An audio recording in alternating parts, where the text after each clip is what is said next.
Stranger Stories.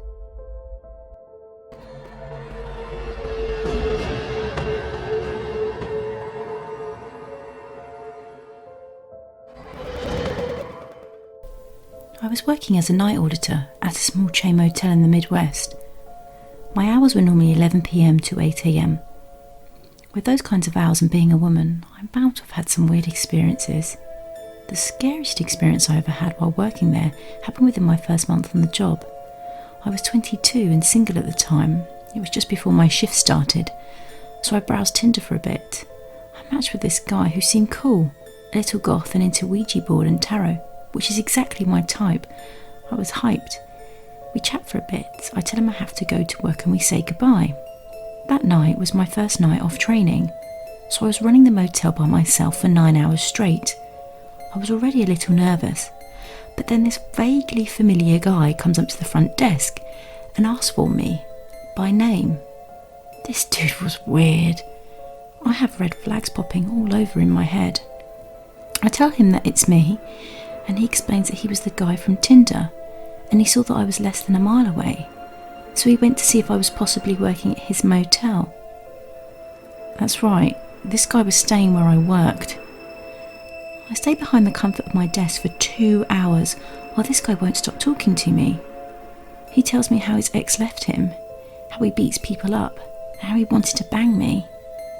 I snooped a bit on his account. He was a painter and was doing work locally. He wasn't from here. Needless to say, I was uncomfortable. I had no idea what to do.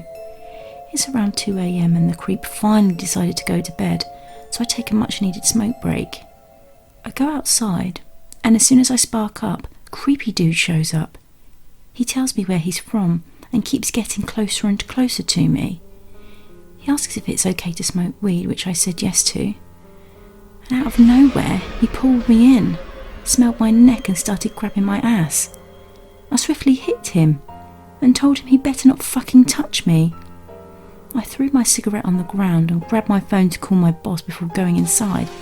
The guy rips the phone from my hand and proceeds to text himself. He now had my number. First thing he sends me is a grotesque picture of his weird-looking penis. Then came the creepy BDSM porn gifs with captions like, "I can't wait to do this to you. You know what room I'm in." I was freaking out. My boss wasn't answering. I don't know why I didn't call the cops. I was in the back office having the panic attack of my life when I get one more video. Why I clicked on it, I'll never know. I refuse to say what I saw in detail, but it was a snuff porn film, very violent, very sexual. I locked myself in the back room, cried and waited for hours until morning came. The texts went on for a few days until I'd had enough and got the balls to tell my boss all about it. He immediately kicked this guy out and banned him from our motel. His company is not even allowed to book with that motel anymore. I should have called the cops. Thank God the situation didn't escalate more than it did.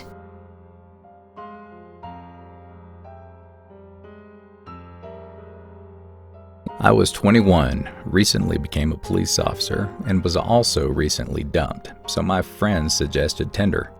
As a 21-year-old and new cop, I had the "I'm invincible and can take on anyone" mentality. I matched with a very good-looking, out-of-my-league female. We chatted and eventually set up a date to meet. She said she knew a great open field to look at stars and hang out.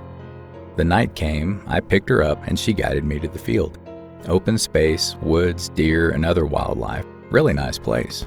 In the field, I noticed really dim headlights in the distance. Then a van started driving towards us and pulled up right in front of us, almost close enough to block me from going forward. I told my date to stay in the car. I grabbed my flashlight and walked up. The driver was a decently sized man. I asked him what's going on and if he could back his car up a little bit. He was very polite, said he was the owner of the property and said he didn't mean to scare us. I assured him that we only came out to look at the stars and wildlife. He was perfectly okay with that, told me to have a nice date and drove away. Around an hour later, I saw headlights coming towards us again, this time really fast. It came close enough to almost hit my car. My date hopped out of the car and ran towards the van. I immediately knew I was fucked. I got out and gave them commands to back up and get on the ground.